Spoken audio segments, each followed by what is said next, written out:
AP cabinet కీలక నిర్ణయాలు తీసుకుంది. రాజధానికి 44,000 ఎకరాల అదనపు భూసేకరణ కోసం ల్యాండ్ పూలింగ్ యాక్ట్ కింద 2025కు ఆమోదం తెలిపింది.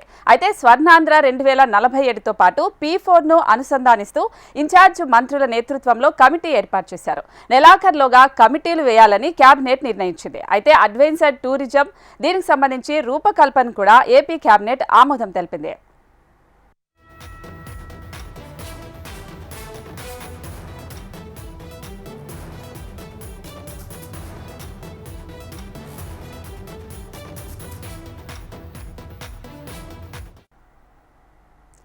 ఏపీ కేబినెట్ కీలక నిర్ణయం తీసుకుంది. రాజధానికి 44,000 ఎకరాల అదనపు భూసేకరణ కోసం ల్యాండ్ పూలింగ్ యాక్ట్ కింద 2025కు ఆమోదం తెలిపింది.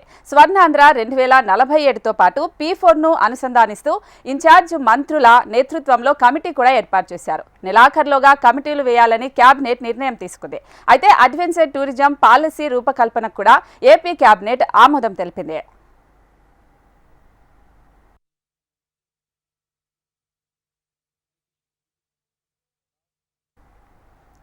ఇదే అంశానికి సంబంధించి మరింత సమాచారం హరికిషన్ అందిస్తారు. హరికిషన్. Thank you Swapnika. ఈరోజు మొత్తం 43 అంశాలకు సంబంధించినటువంటి అజెండాతో ఈరోజు ముఖ్యమంత్రి చంద్రబాబు అధ్యక్షతన కేబినెట్ సమావేశం అయితే నిర్వహించారు. ఈ కార్యక్రమానికి మంత్రులందరూ కూడా ఈ సమీక్షా సమావేశంలో మంత్రులందరూ కూడా పాల్గొన్నారు. ప్రధానంగా ఈ సమావేశం జరుగుతున్నంతసేపు ఎవరైతే ఉప ముఖ్యమంత్రి పవన్ కళ్యాణ్ ఉన్నారో తన తల్లి గారికి ఆరోగ్యం పోయారన్నటువంటి ఒక ఫోన్ రావడంతో వెంటనే ఆయన సమావేశం నుంచి వెళ్ళిపోవడం జరిగింది. ఆయనతో పాటు ఇటు పౌర సరఫరాల శాఖ మంత్రిగా ఉన్నటువంటి నాదెండ్ల మనోహర్ కూడా వెళ్ళిపోవడం జరిగింది. అనంతరం కేబినెట్ అలాగే కొనసాగింది. అయితే ప్రధానంగా ఒకసారి మనం చూసుకుంటే ఈ కేబినెట్లో ఏదైతే అభివృద్ధికి సంబంధించి ఆంధ్రప్రదేశ్ ప్రభుత్వం అడుగులు ముందుకు వేస్తుందో దానికి పూర్తిగా అనుగుణంగా ఈరోజైతే నిర్ణయాలు తీసుకోవడం జరిగింది. విశాఖపట్నంలో ఐటీ హబ్గా డెవలప్మెంట్ చేస్తానని చెప్పేసి ఇప్పటికే పలు సందర్భాలలో అలాగే పలు వేదికలపైన ముఖ్యమంత్రి చంద్రబాబు చెప్తున్నటువంటి నేపథ్యంలో వాటిని అమలు పరిచే దిశగా ఈరోజు అడుగులు పడ్డాయి. ప్రధానంగా కాగ్నిజెంటల్ సంబంధించినటువంటి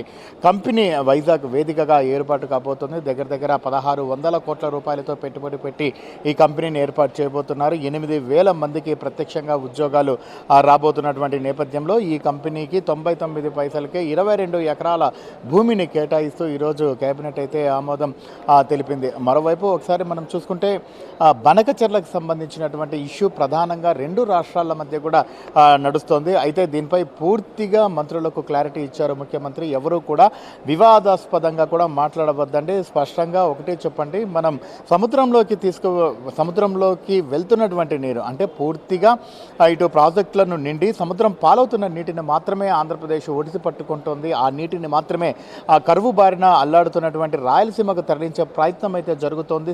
దీన్ని బాగా తీసుకువెళ్లే ప్రయత్నం చేయండి. మరోపక్క ఇటు తెలంగాణ రాష్ట్రంతో మంచి సఖ్యతగా ప్రస్తుతం కొనసాగుతున్నటువంటి నేపథ్యంలో వివాదాలకు ఏ మంత్రులు కానీ ఎమ్మెల్యేలు కానీ తావివ్వద్దండి, అవగాహన పెంచే విధంగా అందరూ కూడా అర్థవంతంగా మాట్లాడండి అని చెప్పేసి కూడా ఈ కేబినెట్ సమావేశంలో చెప్పినట్లుగా కూడా తెలుస్తోంది.